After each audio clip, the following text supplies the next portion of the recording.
The Drum Candy Podcast is brought to you by Drum Factory Direct.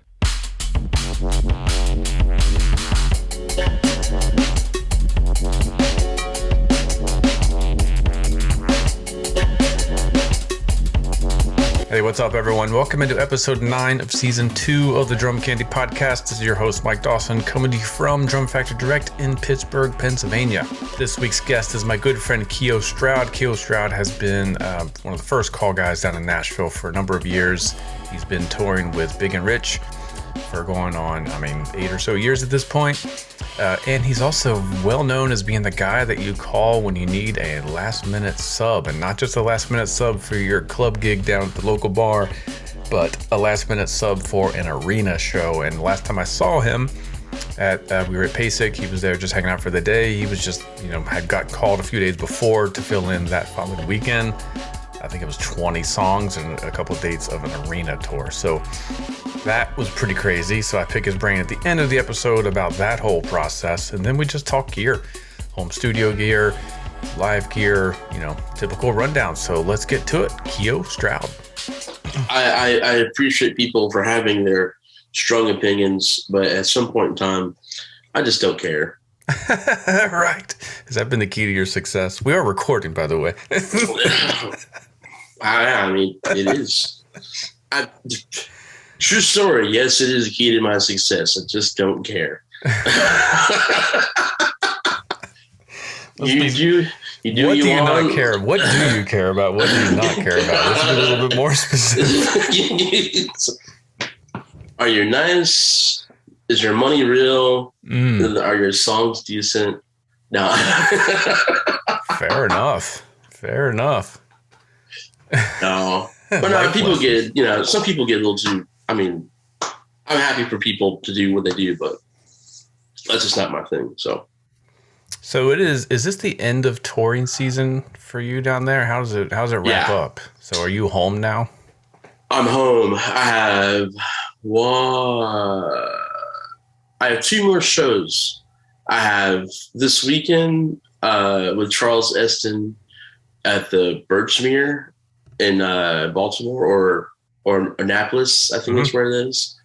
And then I have Big and Rich and Journey at in Fargo. Did you say with Journey? Yeah. Interesting. Very interesting. So yeah, that's next week. So and then then I'm done. I'm home. Watching TV, cleaning. When's it kick back in? I don't know. I saw shows for us starting in January. It's like 1 in January, 1 in February, and then they're on. But I got called about something yesterday that might be like 3 or 4 shows in January also. So who knows? We're still kind of that weird spot where not everything is. It's really funny. It's not that not everything is back to normal. Not everybody is willing to invest money in something that could possibly be taken away. Mm-hmm. And that's where promoters are right now. Well, I can't speak for all promoters, but a lot of the, your non-Live Nation, your non-corporate promoters, I think a lot of them are kind of like, okay, well, do we, can we book stuff? Should we book stuff? I don't know. Could go away again. Mm-hmm. Depends on who you listen to. We don't know. So yeah, I bet there's a lot of those deposits are probably non-refundable, right? Oh yeah. Yeah. So that is a huge investment to get a band booked. Yeah. Well, it's that, and then also a lot of times if something gets canceled like that, they'll reschedule it. Mm. But if your business goes out, you lose, then you've lost your money. So yeah, then there's that. There's no way to make the money back unless you have insurance. Which I forget how that's like a promoter insurance. There's all these it's so funny. I've learned all of these things other than drumming from being a drummer. This thing called a business. All right. How does that impact you? Are you guaranteed part of your fee? How does that work? Or you just get screwed? And typically you just get screwed. Yeah. and it's, it also depends on like what's your situation with who you work with. So like some people are salaried, so it doesn't matter. Some people are show pay, and it matters because if you don't play the show, you don't get paid. But I've heard situations where people are nice enough where if a show is happening and it gets canceled last minute, they'll still pay you because they did book you for the date, blah, blah, blah, blah, which I think is the best way to do it, if you're not on salary. So, yeah. And I've never really asked anyone about the business side of it on this show. Like, do you plan for December to be not working so much, or do you try to fill your calendar up? It's funny. When I was younger, I was like, let's fill the calendar up. But now that I'm a little older, I'm just like, I don't want to do anything. It's nice to take a break. It's nice to. So you just set aside some money, it'll cover you through the year. Yeah. My goal always is to have anywhere from 6 to 9 months worth of money. Oh, okay. Saved up. So that way you can live a little free and just say it's magically your consistent gig goes away. You don't have to freak out about money like the next week. You can be like, okay, well, I got this month covered. Yeah, right. Or I have the next, and no one wants to be I feel like if you're a musician, and you love what you do, and if you can, you're not going to be out of work for 6 months. But, it might take you a month to recover from from something like, say, man, my boss died and now I don't have a job and I'm emotionally distraught for a while. Well, you may need 2 months to deal with that. And it's nice to be financially stable to deal with that. Or it could be a thing of, I hurt myself, and I can't work, so I have a little bit of money. But the idea of being let go from a gig and all of a sudden not being able to get a new gig for 6 months is kind of crazy. But the one time it really helped was during the pandemic, where when money went away and it was like, oh, I have some money. It's like, you know what I mean? It wasn't like going to Sizzler or anything like that. Because they were closed, but. What did you do? Did you end up getting some non-music gigs? I mean, how did you get through it? Man, well, that 6 months worth of money was actually more like a year and a half. So, and then we were lucky enough where we got paid through most of it because no one knew what was going to happen. Because it was like, oh, maybe by summer we'll be able to tour. And so, and Big and Rich World, those guys were like, well, if it happens to happen that way, we want to have the same guys, come back out on the road with us. So there's, because there was like, well, we don't know if we can rehearse. We don't know what the climate's going to be like. So if we can play shows, let's have the same guys do it. And the best way to have the same guys do it is to keep paying them. And that's what they did. And we had one show pop up and we did it. Like, I was like in August or something like that. They called, they're like, hey guys, so we got this gig. and it was like a group thing and everybody's like, okay, cool. It could go away, but we got this one thing. We're like, all right. And true story, we did it. And then the next day they were like, okay, we're not going to book any more shows. You're off salary. Oh, shoot. But yeah, not worth it. But it was fine. It was cool. But yeah, so man, that was half the year. I mean, that's good. Yeah, and then, and it was cool. And it's like, and it wasn't like I was blowing money. It wasn't like I was going to the bar and spending money. So, or I did buy some drums, which is probably not the smartest thing in the world, but I did. I mean, what else are they gonna do? Like, I mean, business is booming right now for that because everyone's stuck at home.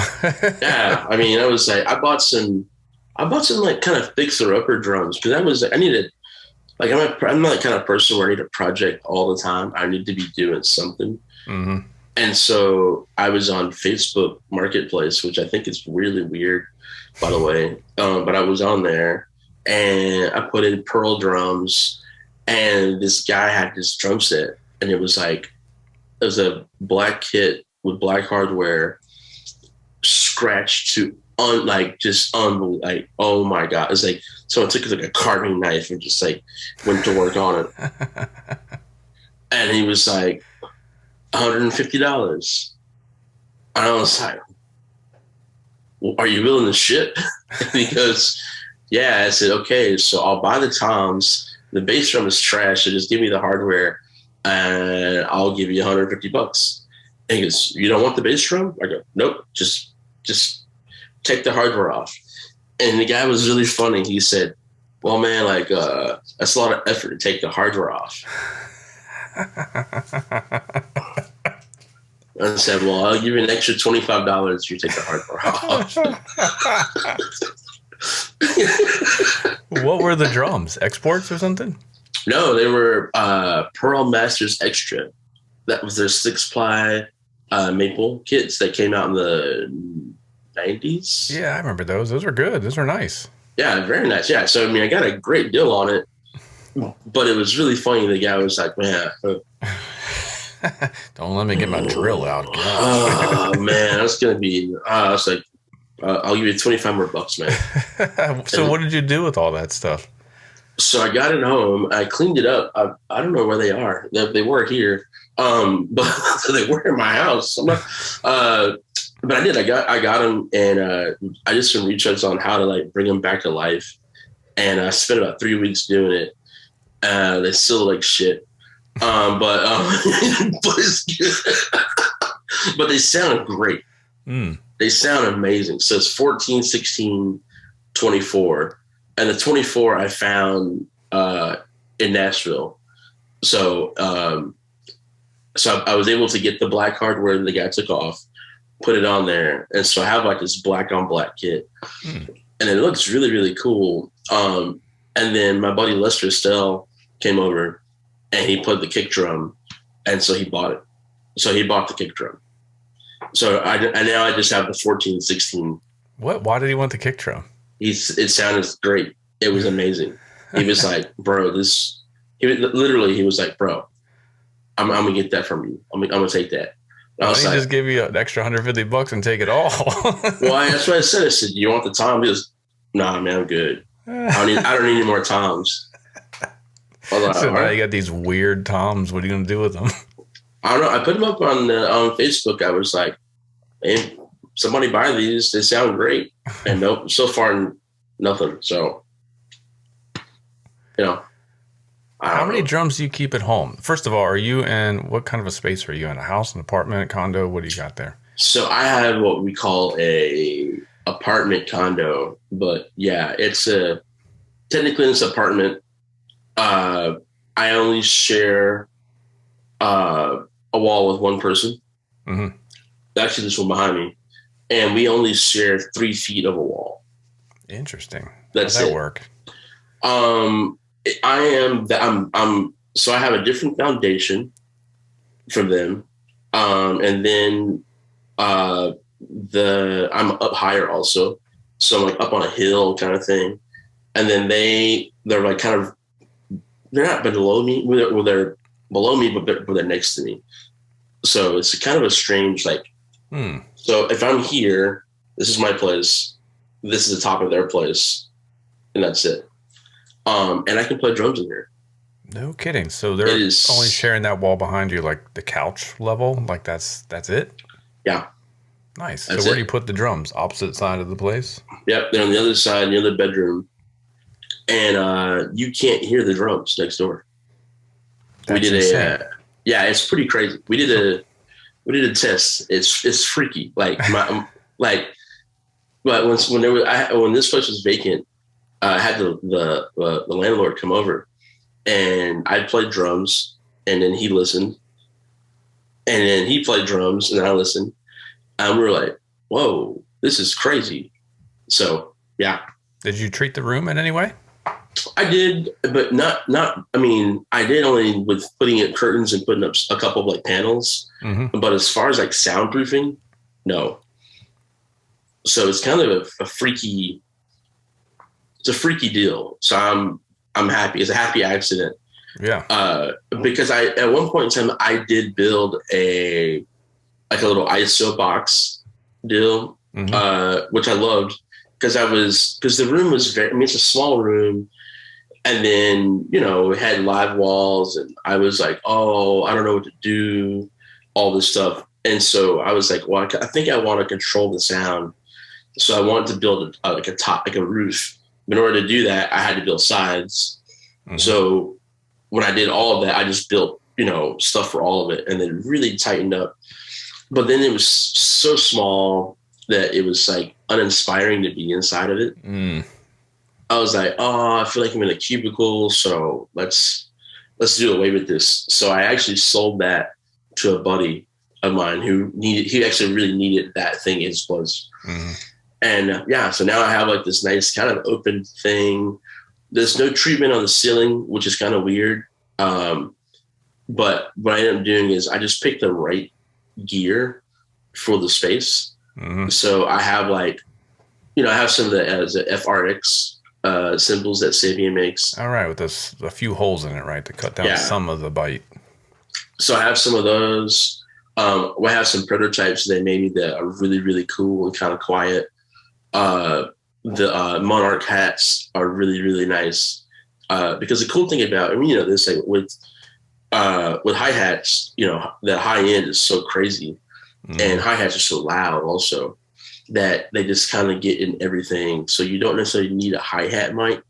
But if you take some, and I hate to use the word dull, but if you take some kind of, less sharp sounding, less bright sounding hi-hats and, think like 60s kind of hi-hat sound, you take that and you put a mic on it. Well, you can always add high end to crisp it up if you need to. But the cool thing is that doesn't bleed into everything like normal. Like, if you're like, oh, I got these quick beats or these new beats, and it's like, and everything. This is like, and then I have like this cool, I forget the model number, but Sennheiser made this vocal mic that was kind of like geared towards like Billie Eilish, I think her name is, where it's for people who sing quiet. But it's cool because it kind of blocks out all of the ambient noises around it. So I have one of those in my snare. And what's cool is that also cuts down, the cymbal bleed, especially from the hi-hat, but from everything else. So I've been, it's kind of like a mad scientist, except for like, I'm not a scientist. I'm just mad and mad and restless. Yeah. Like, it's like, I can't get this to stop bleeding everywhere, but that's been fun though. Like that, that actually, man, that was during the pandemic. That was one of the things that really, really kept me going. And it actually kind of really helped me as a person and as a player, because I was having to deal with like, one, personal time, two, I wanted to keep my chops up because, like I said, we didn't know when we were going to get back to playing. Mm-hmm. And then three, it's like, man, I can learn a new skill, which, I'm not sure about you, but when I was a kid, the idea, or say a kid, but a young man entering the music business, the idea of being an engineer was crazy to me. Mm-hmm. And I was like, I don't know what these numbers mean. I don't know when you hear people rat off like, oh, this and blah, blah, blah. I was just like, this snare drum sound okay? You know what I mean? It's like, so jumping into that world, and I say jumping into, because as you have a home studio guy, you are the engineer also. So you start to dive into that, and then it gets kind of fun because you're like, oh, there's really no right way to do it. There's lots of really, really wrong ways to do it. But, you can know just enough to be dangerous, to be like, oh man, all right. So if I put this microphone right here, and then I put this drum up, and then I add this, and you know what I mean? It's like, but To me, the biggest thing that I did though was I talked to all my friends who had home studios, and we were always comparing notes.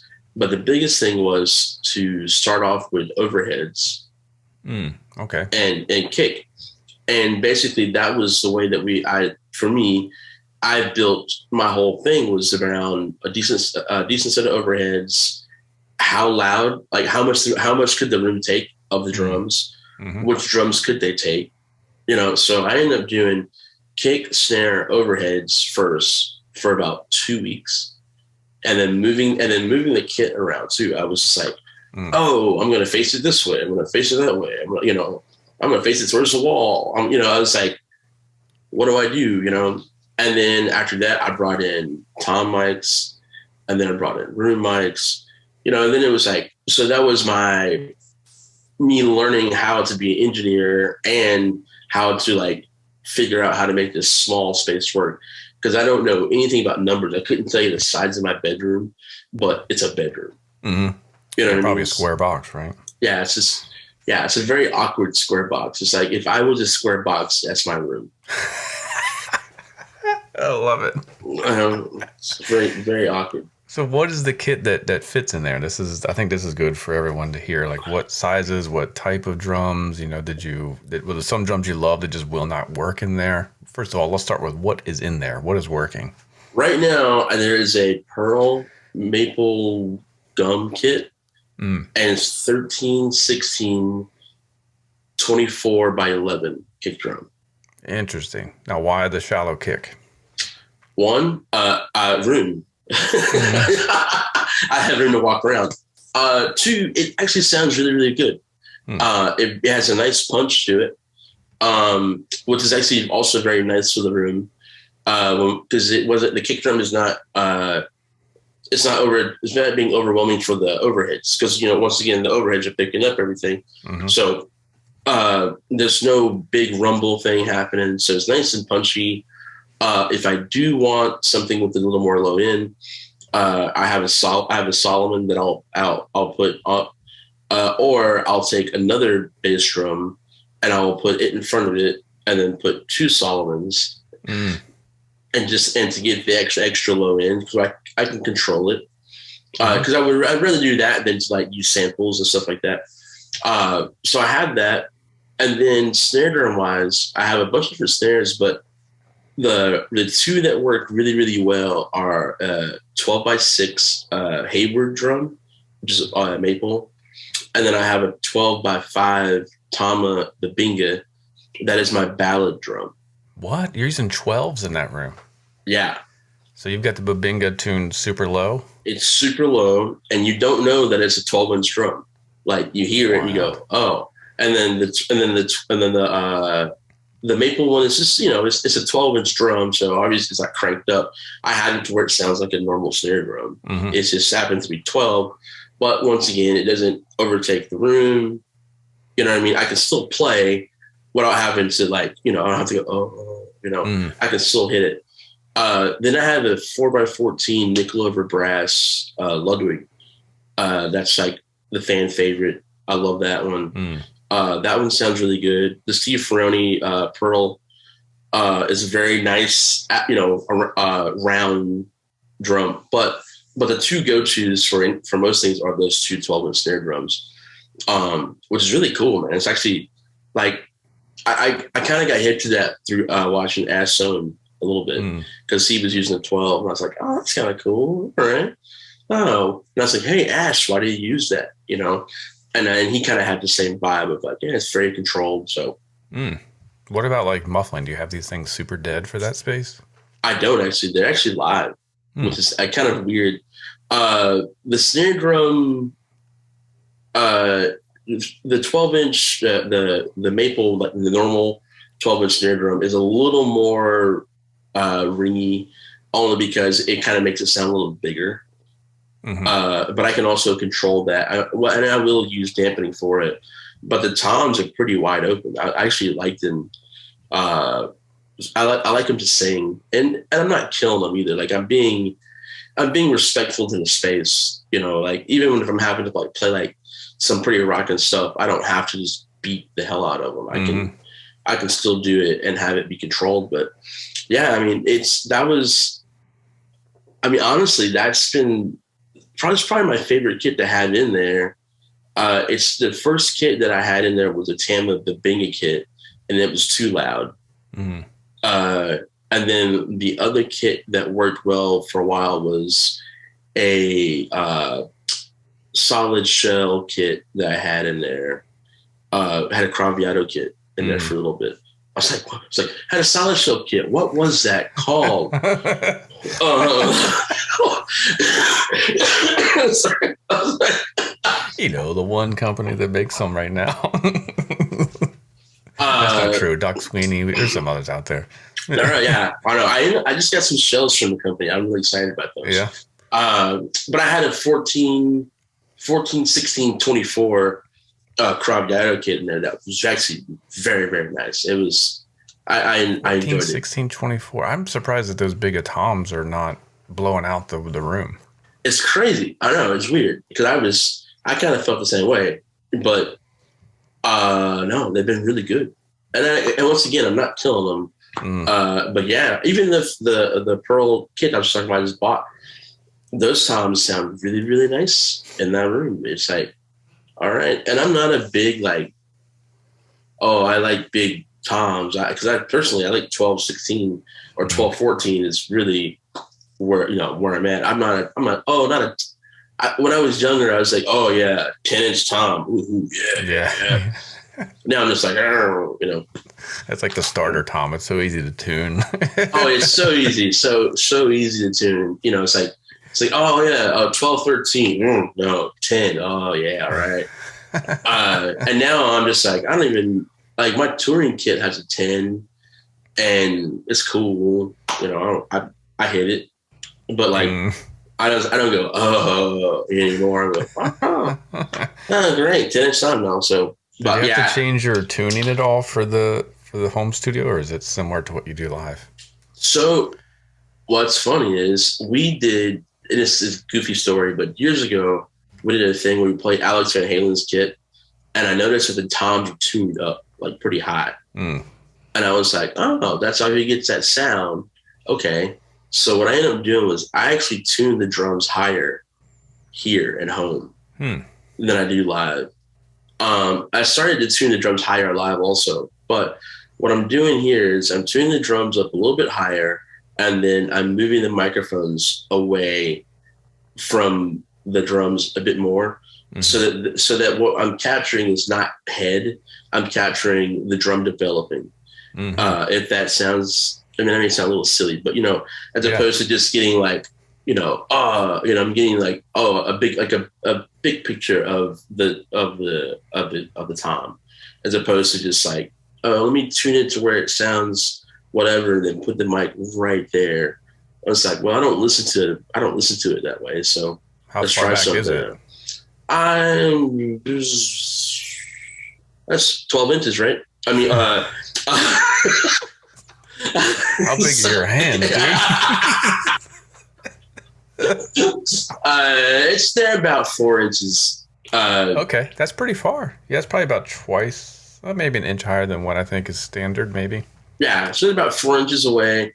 And then I also don't have the cymbals like right over the toms either. So I have things, placed where they, I can still play them, but kind of out of the way, because I also think I don't want to use gates. I mean, I do gate the toms, but I don't want to use like closed gates because I'm still trying to make music here, and I feel like gates can be very unmusical at times. So, but yeah, so just doing that, and what's fun though is that since I have the space, I'm on my own dime. I can mess with stuff as much as I want. And one of the silliest things was trying different bottom heads. Really? Yeah. Because you don't think about it at all. Yeah. You're like, oh, bottom head, whatever. And someone told me this, and I hope I have this right. It said that your tone comes from the bottom heads and the feel of the drum comes from the top of the head. And I was like, oh, okay. Well, what does that mean? So I started to pay more attention to the bottom head, So like tuning it higher, lower, totally did affect the sound of it more than me tuning the top higher and lower, because it is more of a feel thing. So it was like, all right, well, how do I do this? So when I was talking about pitching the drum up, I pitched the drum up from the bottom, which then worked. Then I started to work with the top to get that thing happening. And yeah, it's a thing. So now my bottom head is tighter than I would normally play at. And my top head is tighter also, but it's not crazy tight. But you know what I mean? But it's just funny that you can have that relationship, and then you go, oh, it's almost like the batter of a kick drum head, same way. It's like, the resonant head. It's just not something that displays your band's logo. It needs to be tuned and it needs to be tuned right, because it does affect the way, it affects the feel of the drum. It affects the sound of the drum. And if you have microphones pointing at that head, it's going to pick up what that head is producing. And so you should pay attention to it. And I'm not a big fan of logo heads, but I like them now because they kind of provide a little more deadening to the kick drum, which means I can use less stuff on the inside of the kick drum, which means more volume. So now, so the less stuff you put in, but the more it's not so muted, right? So if the head kind of has a thing already, then I can take out a little bit on the inside, smack the kick drum, and I got more volume, which is also very nice. It's not, especially for having shallow kick drums, having some volume, having some punch, and then having a low end come from the back head, and then that low end be controlled. I think it's So you have a logo head in your studio? I do. It's so dumb. It just. What is on it? Is it a Keio Stroud custom logo head? That was one of my face. Yes. Yeah. The current one, the one that's in there right now, is a chicken that Ben Setzer drew. Nice. Ben Setzer, the drummer for Brad Paisley for the past years. Yeah, he made this. He created this rooster basically, and he's got a hammer, and he's like this basically. Okay. And so that's what I. So how'd you get the logo printed onto a head? What company do you use? Evans did it for me. Yeah, so it's like the Inked by Evans thing. Yeah, yeah. They do all of the heads for me, which is funny. And we tried, with Big and Rich, because it's kind of a theatrical thingy. I always try to get some funny heads. So we did one of my face. We did one of our bass player. He looks really stoned, but he's not stoned at all. But he put on these readers, so his eyes just look huge. So we made a bass drum. I didn't tell him. I didn't tell anybody. So funny story. So funny logo head story. So I'm out subbing for Hank Williams Jr.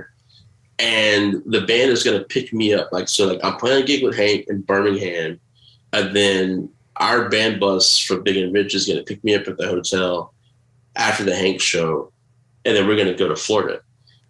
And so I order this head. It comes in just in time. So I bring it with me to the Hank gig.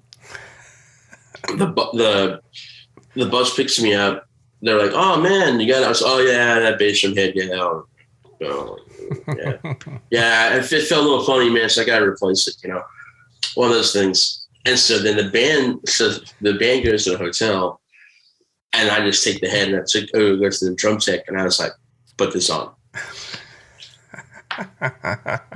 And he did, and so no one knew. And then we get about halfway through sound check, and the bass player looks back and just goes, "Man," I go, "Gotcha, buddy."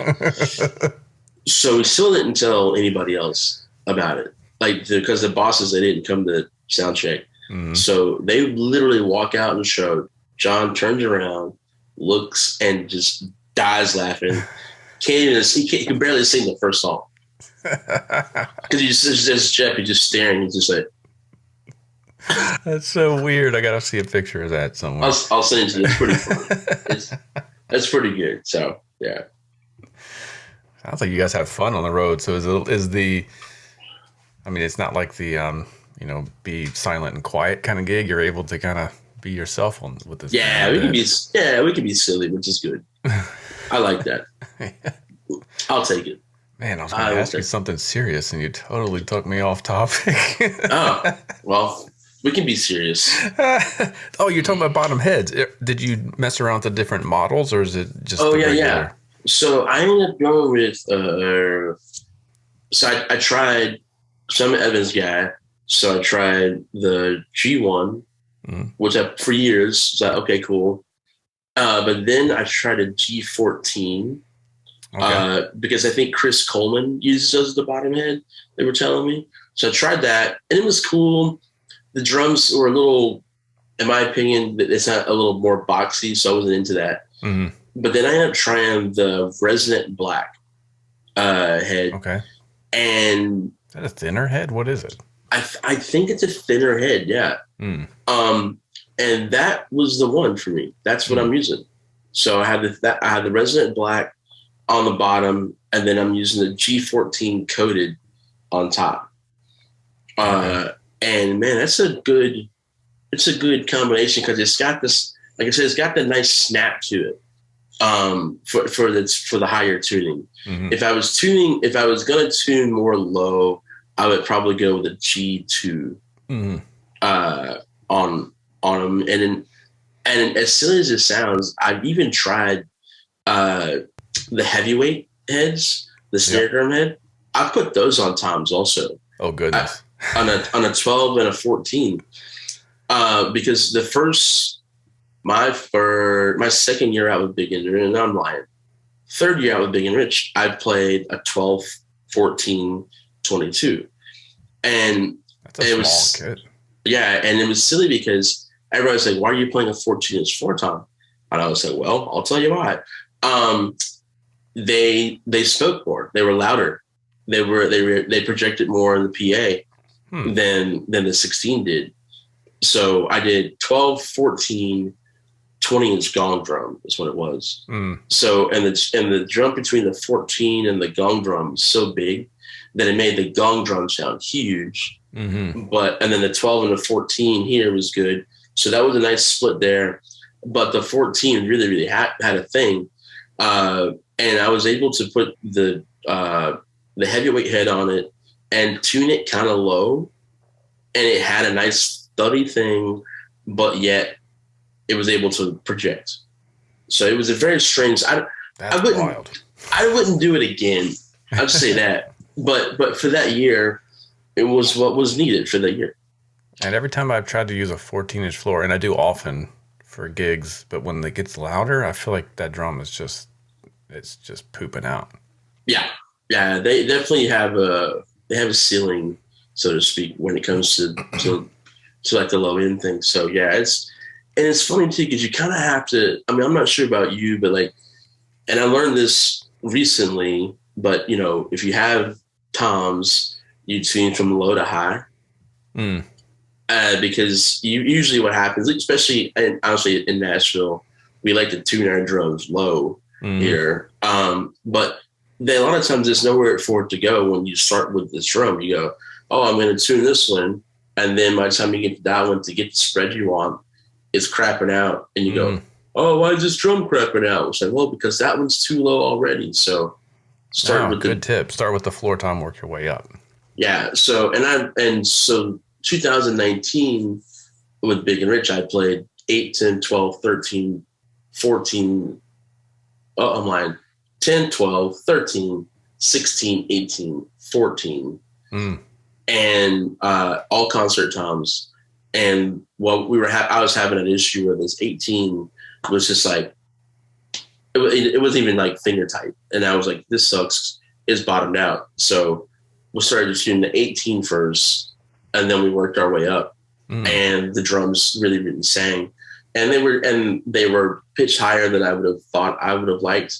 but it worked out, and was also kind of that journey helped me lead to tuning drums here higher also, because the front of house guy was like, "Oh man, the drums sound great. Like, did you put new heads on them?" And I was like, yeah. How to tune them. Right? I just learned how to tune them, because I mean, not everybody uses 6 toms, So yeah, that's a lot. What do you go for thirds? I don't know. What would be the interval spread there? Man, I don't know. I would just whatever sounds good. Yeah. Well, because I don't play like drum fills that way. Like I kind of go. I have the voices are there, and I just play them however I want. I mean, every now and then I go, where it's more like, but mostly it's just I like the idea of like having. If I have a 10, I can do on the 16, or if I want to do 3, I can go 10, 13, 16, or if I want to do 12, 14, I like the idea of having the options of having the drums have the drums have different voices and different spots in the song. So like say the first chorus, it's a little smaller or whatever. I can go 10 to 16, or I go 10 to 13, right? But it sounds like I went 12. It sounds like I went ragtime to 4-tom, but I just went 2 different pitches, right? And so the next time it's a little bigger, then I can go 13 to the 18. Oh, cool. Or you know what I mean? So it's more about having the choices of, I can go. I have a collection of sounds and stuff, so let's just do it here, as opposed to, oh yeah, I got drums, which I do also poorly. I never thought of orchestrating fills based on the pitch. I mean, you could play the same fill with higher drums; it's not going to have as much impact. And then when you play later in the song, you go to the bigger. That's what you're saying, right? Smaller drums, like maybe the first transition, and then when you get to that out chorus, the bigger drums. Yeah, smart. It's just it justifies having a big drum set in country music, because if people go, the first thing he goes, "Hey man, what the fuck you got those drums for, man?" And I go, well, honestly, I don't know why I have them either. I mean, my response would be, have you seen Elvis Presley in the 70s? Double bass kit, like 8 drums. Yeah, exactly. So, but what's fun though is that having a bigger kit like that, one, visually is awesome, and because I'm fat, it covers me up, which is great.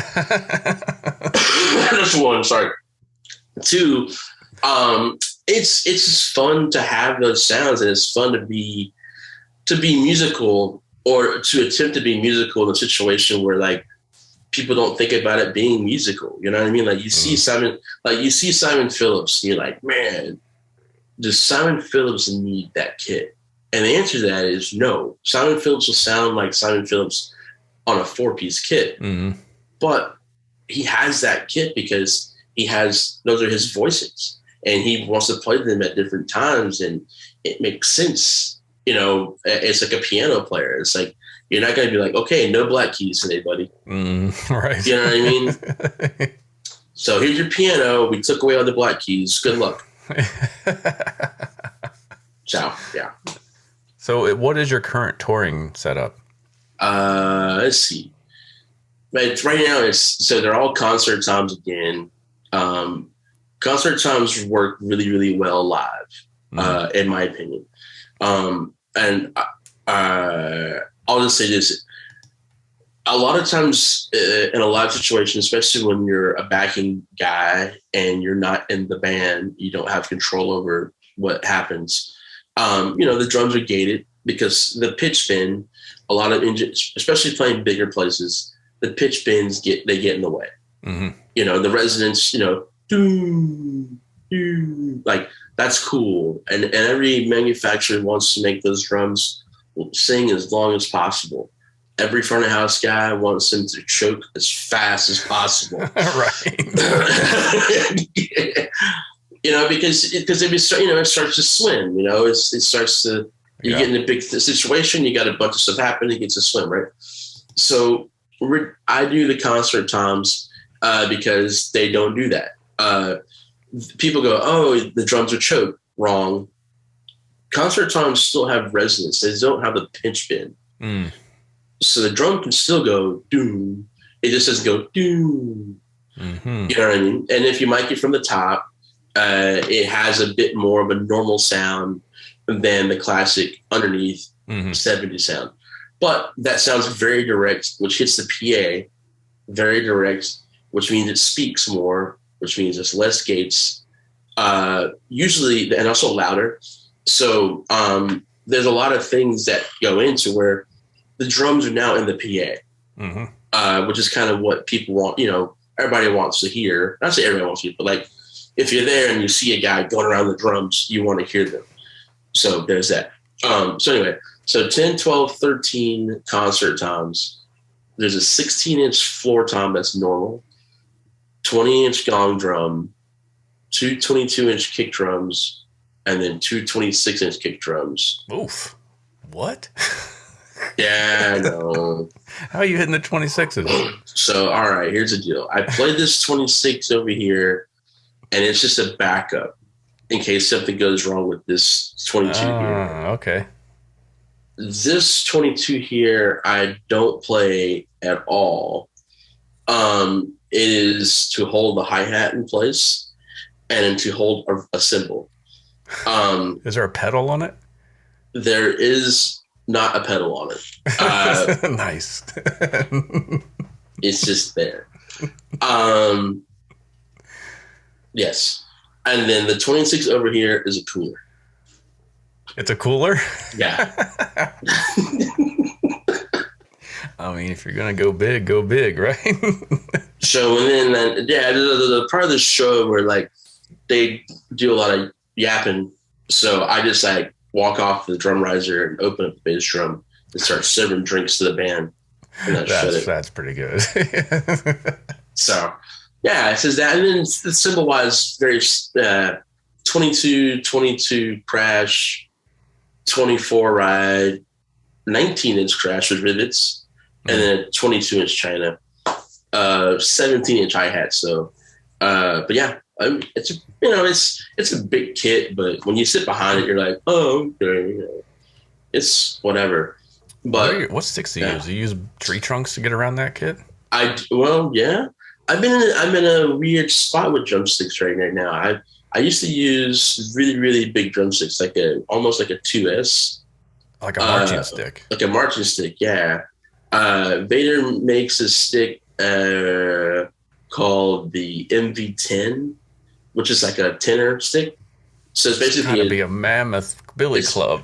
It is, yeah. We call them baseball bats or baby bats. That's nuts. Yeah, but during the lockdown, I was like, I want to play with smaller sticks, and so I went to tubies. Okay. So those are still a big stick. So what I do is I have a 2B in my right hand, and then I have a double-ended 2B in my right hand. So there's no tip on this deal here. Your left hand. Yeah. And the left hand. So, so that's what I'm doing, and it's cool. What's really funny is the big stick thing never really, like, I like them. It is what it is. But I was making a record with Kev Mo, and he was like, man, what's these big ass drumsticks? And I was like, man, it's just my thing. He was like, but you're so little.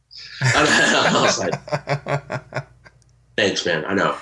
And he was funny because he was like, we were trying to get this thing, and he just brings out these 7/8s, and he just goes, this is the cymbal sound.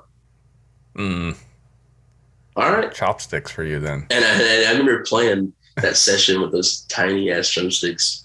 And two things came to my mind. I said, these are tiny, and he's not wrong. It sounds great. So then I've been on a journey to try to get smaller drumsticks, but it's just weird. I'm just used to these.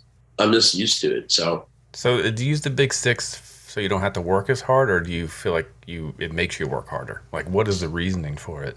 Honestly, it just feels in my hands. It's a hand thing, and it's well, I'll say there's two things. It's the feeling in my hands, and then I like the forward motion of it. So when I'm coming down, like when I'm coming down like this, I like it's like swinging a hammer or an axe. I like that forward motion that comes down with it, because I feel like I started and the stick finishes it. Yeah, that makes sense, right? Yeah. So it's like if I'm swinging an axe, you don't have to go all the way down like that. You can just go, and then it starts to do that. You start the motion, it finishes it, and then with that, and then what happens is the next thing I have to do is help with the rebound for me, and I say that as if I'm some really fast drummer. I'm not. That's just how I like to play, where it's like I start the motion, the stick finishes it. It starts the balance. It starts the rebound. I finish the rebound, and then we start again. So you're like, it is working for you. I would feel like I'd have to like hold on tight with a big ass stick like that. No, I hardly. Man, it's like this is horrible. This is a stick here, but like this is, that's a pretty big drumstick. Yeah. And so, yeah, I mean, if I have it like this, if I'm coming, I mean, and I'm coming right back. Yeah. That's it. Did you play marching band or anything coming up? Where'd you get used to that size stick? I did. I played mostly tenors because I was too short to be like at a snare drum line with all the tall guys. So, wow. Yeah, you would be too much of a drop off for the uniform look.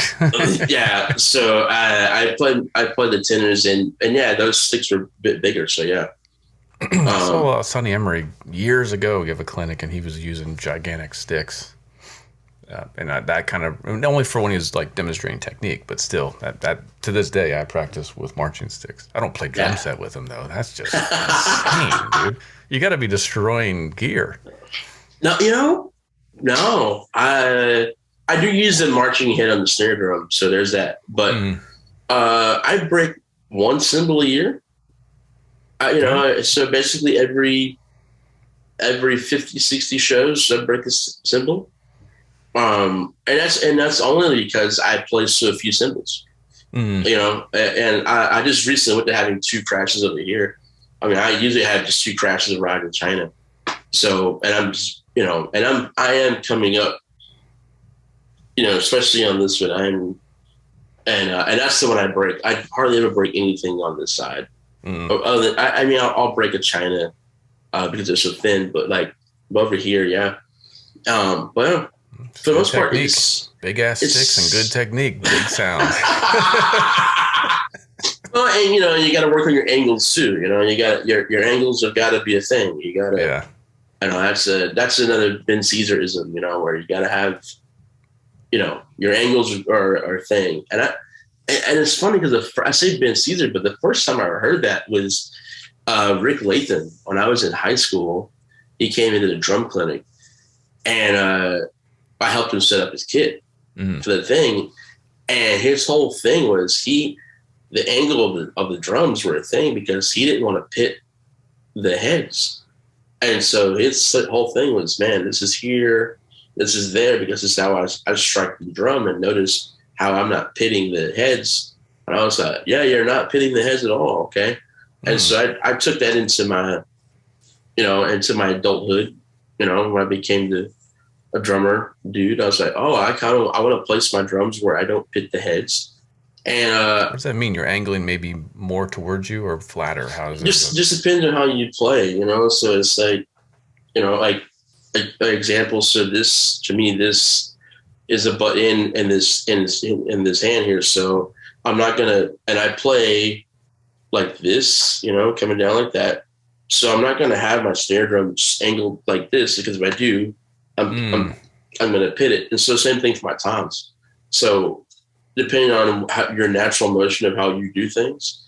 So if you're going dot dot dot dot dot dot dot dot, right? Well, wherever this hits flat on the head, that should be the angle of your tom. Smart. And then go to the next one, and then go to the next, right? And then you do that. And then, obviously you can pit stuff, we all, things happen. But for the most part, if you have those things set up a certain way, it's gonna hit, and it's not gonna pit the head. Same thing for cymbals, it's like if you have your cymbals set up to where you can hit across the bow of them or however you're gonna do it, you're not gonna break them as fast. So, but obviously anything that you hit over and over and over will eventually break. So yeah, I think breaking one cymbal a year is probably less than most guys that are out on the road as much as you are. I think I'm pretty proud of that. I think Sabian likes me for that. Especially in the past 2 years. Yeah. And I want to wrap up with, because when I saw you at PASIC a couple weeks ago, you were on one day off, and then you were just flying to play with a band you never played before. So I want to wrap up a little bit on how you do that. How do you prepare? I mean, you had, a few days to prepare a whole show, never played any of the songs before, you played with one person in the band before, no rehearsal. Yeah. I assume there's a sound check, but, what is your process for something like that? Because you get called for a lot of this kind of work, if I'm not mistaken. Yeah. So it's funny. Rich Redmond called me the sub monkey many years ago, and it's stuck. And I had this business card made up called Sub Monkey Drums. If you need a real drummer, call me or Steve Ferroni. But basically what happens is I get a phone call and they say, "Hey man, what do you do? And can you?" And you go, "Yes." And so what they do is they send over, normally what happens is you'll get a set list, and they should send over a board tape, which is a live tape of them playing. And hopefully charts, if they have charts. That way you don't have to write them out. You can listen, follow through, make your notes on the side, and then go play a show, basically. If you're really lucky, there's some sort of video also. And that way you can watch the show while going through your notes and making notes, because there's probably some visual cues going on, especially as a drummer, that you have to know about. In this particular situation, I was subbing for my buddy Miles, who plays drums for a band guy Cody Johnson, and these dudes had their shit together. Like it was pretty badass. Miles was having a baby, and they knew that he was going to eventually just sub. So a month before, they had sent over a board tape and said, "Man, just casually listen to it when you can. We may need you, may not need you, whatever." So I did. I kind of casually listened to it, for a couple of weeks. In my casually, I mean like literally like, oh, I should listen to this because I have to do this in 2 months kind of thing. So you listen to it, okay, cool, whatever. You move on. Well, that Sunday when I ran into you after I ran into you, so Sunday, Miles goes, "Hey man, the baby's coming this week. Can you do it this week?" And I was like, "Oh yeah." So that casually listening to it went, "Oh shit." So what they ended up doing was they recorded the week before, and the board tape the week before had the click and the count offs in it. Okay. And the drummer, Miles, he does all the count offs. So it was something I was going to have to do. So I not only did I have to learn how to play the music, I had to learn how to count all the songs off also. So that's my process. Then after that, I basically have to shut down for about 5 hours and listen. And so I drove up to Indiana, and I was listening to the tunes, making some notes. And by the time I saw you, I was fairly confident. I was like, I can play the music. Then the next thing was flying to Denver and meeting the band, and then realizing how to run the show. Yeah, right. Sorry, which was quite a challenge. So I had to learn his click system because the whole band has a click track in it. And they're used to certain sounds. And my whole deal also is to seamlessly flow into this thing as if that the normal drummer is still there. Mm-hmm. So I had to not only learn his parts, play them as close as possible, provide comfort for everybody involved, but then also learn this thing I knew nothing about. And I don't know shit about technology sometimes. So he ran a click app off his iPad that had a foot switch, which I don't do foot switches very well because I'm just like, well, I got to play drums. I got to move my feet. And I'm not, but I had about 5 minutes to figure that out. 5 minutes? I did. I had about 5 minutes to figure it out because then this is like the day of, we were going to run through as much of the show as we could, which is basically the transitions to make sure that we're all on the same page because, it's a show and they're the headliners. So a couple things come into play. One, you don't want to suck. Two, there's a curfew for most of these places because everybody that works there at 11 o'clock, everybody gets time and a half. Mm-hmm. So if you go over, it comes off the top, right? Yeah. And they had a whole show that had to be ran within 90 minutes, basically. And so my deal was to make sure that we could do this show in 90 minutes, and the rest of the band leader, and everybody else there, they were very adamant about we have to get this. Everything has to go fast, smooth, blah blah blah. Yep. So I had 5 minutes to do that. So then we actually ran through the intro, some of the transitions, blah, blah, blah, blah, blah. Now, the hardest part about it, all of that is when you're subbing these gigs, I don't use my gear. I use whatever gear they have out. Right. and so you have to be able to adjust it. Miles is a foot taller than I am, so everything was higher. And then he plays somewhat backwards. So right cymbal on the left-hand side snare drums on the right-hand side. So, and it was all this whole thing. And the kit used to be on a rack. It's not anymore. When I saw you, I was like, oh, it's on the rack still. Yeah, it's not on a rack anymore.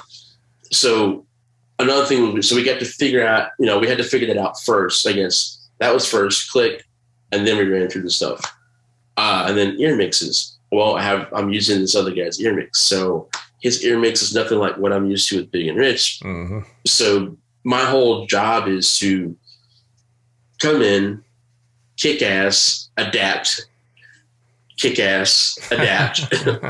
know what I mean? Like, because nothing is what you want it to be. You're literally walking into, someone else's situation. Yeah. But yet you got to make sure that the singer dude is comfortable. You got to make sure the bass player is cool. Everybody, like, basically everybody's needs come before yours. Mm-hmm. But yet you also have to be comfortable enough. Like, you know what I mean? Like you're comfortable enough while trying to make everybody else feel like nothing else is wrong. You know what I mean? And that gets to be a lot. So the first that sound check when we ran over stuff, it kind of got to me a little bit. Like, not gonna lie to you, I was like, oh man, like, what the fuck did I just sign up for? Because it's a lot. There's a lot of stuff happening here, and the guys, that band's been together for 10 years too. So you feel the pressure of that. And those guys some of them are my friends. They're my friends now. One guy is my buddy, and the drummer is my friend. So there was the whole thing of, like, you don't want to let your buddy down. Mm-hmm. So you gotta have it. So I just remember, like, after the sound check, I took a nap because I needed a nap. Woke up, felt a little refreshed. I listened to the board tape again, and Cody, the lead singer, he came and listened to the board tape with me, actually, which I thought was really cool. And he was like, oh man, he goes, just some stuff I forgot to tell you. He goes, some of these things are visual cues. Of course. Right before you go on, of course. I said, hey man, I'll be watching you, buddy. Don't you worry about it. and he literally said to me, he said, I know you will. He goes, you have no idea how much I appreciate you being here. Mm. He goes, if you couldn't have been here, we would have canceled the shows. Mm-hmm. He goes, have fun. And I was like, all right. And I did. I went out and I knew that it wasn't going to be perfect. I made 2 mistakes. And by 2 mistakes, I hit the click wrong and started the wrong song, which just clicks. So it was like, oh, okay, stop, start. So 3 seconds, mm-hmm. and then I forgot. I blew through a drum fill, and that was it. And I was like, and then the gig was over. Everybody high-fived. I was like, yes, and I went to bed. Was it fun? Always the question for me is, do you allow yourself to actually have any fun, or is it so much work? Well, and that was the thing. It was like once I got from song 1, so it is. I did this on even on my normal gig. There's a flow of the show, right? And usually about song 3, after song 3 is when there's like some sort of breathing, 3 or 4, right? So my goal was, if I can make the first 3 songs flow as normal, everyone is going to come off the edge, including myself. Mm-hmm. So the first 3 songs are all business. And then after that, it's fun. Mm-hmm. Especially if they go well. If they don't go well, then the rest just says business too. But if the first 3 go well, then you're like, all right, that guy's relaxed, I'm relaxed, let's party. Mm-hmm. And that's kind of how it went. It was like the first 3 songs, and everybody noticed it too. It was like after the show, they're like, yeah, man, song number 4, man, the band was really, really like the front house guy who I actually knew the front house guy too. He goes, man, song 4, he goes, the band was fucking killer. And I was like, all right, here we go. And so the next night, it started that way from day one, because it was like we'd done it before. All right, everybody knows what it is. Let's do it. So we went, fun happened from downbeat 1 of the next show, and it went fine. And also the best part about that is when it's your last show, you can't be fired. So who gives a shit? And then you're really like, that's amazing. I don't totally mean that, but do you have to like flush this stuff from your memory bank when it's over, or do you keep it kind of close because you never know if you need to go back out? Well, I the way I'm wired is I cannot flush it from my memory, so it's there. But you could play the show tomorrow if I could play it tomorrow. Yeah, but it sucks because right now I'm back into freelance mode a little bit. So the week before I did this sub date, I did another gig where I had to learn 26 songs. Mm. So it was 26 songs, play the gig, get this phone call, 20 songs. This week I have another one of those. So I had an additional 20 songs to learn for a gig this week. So right now I have about almost 70 songs, new songs stuck in my head right now. And it makes it it's a little difficult to sleep. I'm not gonna lie. I bet. They all start to play in my head at once. And it's all within like a similar kind of tempo range, I assume, right? Yeah, it's all around the same tempo range, same feel.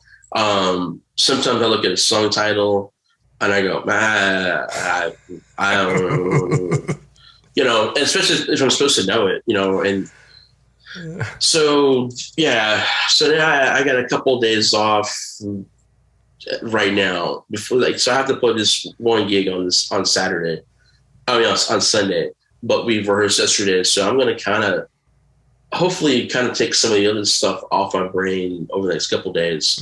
As most people are going to be having Thanksgiving, I'm going to be drinking heavily. No, I'm joking. I'm just going to be sleeping, actually.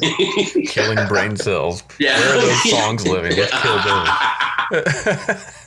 So, but yeah, but the whole thing, it's fun, and I keep, I keep charts, I keep, records of everything. I have a folder.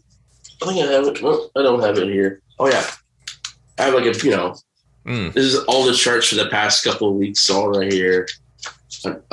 So yeah, I keep that stuff close, and yeah, man, sometimes you just never know. So the Big and Rich show, I guess, is just front of your mind all the time. Yeah, and it's a that's a weird gig too, because there's a song suggestion list, as opposed to a set list. So they could pull out any song they want, and the band knows it. So, are you having to like queue up clicks and stuff at that point? Not really. Okay. I mean, sometimes, yeah. I mean, I have almost all the songs memorized, like with the tempo number. So, like, if you say, "Oh, blow my mind," I'd be like, "Oh yeah, 117," or you know, or oh wow, that's a sick spidey sense you got there. yeah, yeah. So I can do that. I can do that now, which is actually kind of fun. But it's I've been on that gig for like almost 8 years now, so it's a little easier to recall that. We're actually about to rehearse with a new guitar player for this gig that we have next week, actually. So it'll be interesting to kind of go back and be like, oh yeah, man. So I hope you know this stuff because we do. Yeah, he's the guy in the hot seat. We give him 3 songs before it's like pull him out of the mix. So it'll be fun. But yeah, I mean, it's a thing. Yeah, man, I love it. I mean, to me, your story is like, yeah, you want to be pro level. Well, this is what it takes. It's not rock star, you know, all day long. Oh yeah, let's go play some music. If you're in Rolling Stones, maybe, but yeah, I'm not there yet. It's like you got a job to do, and it's what I do, demanding. man. Well, what's funny is this, and it's something that I have to remind myself about, and it's like my goal in life was to hopefully play music for a living if I could, and I got the chance to do it. So I'm going to do everything within reason to play music on a certain level. And I've gotten to this point where I have this ability, I have this service that is called playing drums, and I can play drums. But my biggest service is like I know how to run a show. You know, I can count on songs. I can do it in time. I don't freeze up. So I have this service that I can provide for people that happens to be this thing that is needed on a certain level. And it comes with a certain amount of stress, but it also comes with great rewards, which is like, you know, I get to play music for a living at the highest level with some of the baddest, you know, musicians out there. You know, if it's not a record, it's, you know, it's a live thing. It's like, I don't know a whole lot of crappy musicians that are like selling out arenas. And so to get that, you know, first of all, to be that guy to get those phone calls is hilarious to me because like, I don't, you know, you've met me, I'm just a dude. So I don't walk around going, oh yeah, I'm so great. I deserve that phone call. I get those calls. I'm like, man, I'm fucking happy I got it. Yeah. Now I got to do the work so I can keep getting those phone calls because it only takes one time to fuck that up and people stop calling you. Wise. You know what I mean? Yeah, and so you want to keep that business afloat. So I'm trying to, you know, I don't want to put the pressure on myself, but it's definitely a bar where I try to keep things at, because I do want to keep getting those phone calls, and even it being a forever gig like the Big and Rich thing, where it's like, oh, you're the guy, or if it's a thing like Cody's thing where you're subbing, or a thing like who else you're subbing. Either way, you want to be on a level to where a level of professionalism where you keep getting those phone calls and you're the guy that everybody wants for that. And one of the coolest things I thought was during the show with Cody was he mentioned that. He basically was like, hey man, like we needed somebody, and who are you going to call when you have this situation? He goes, the guy from Tennessee.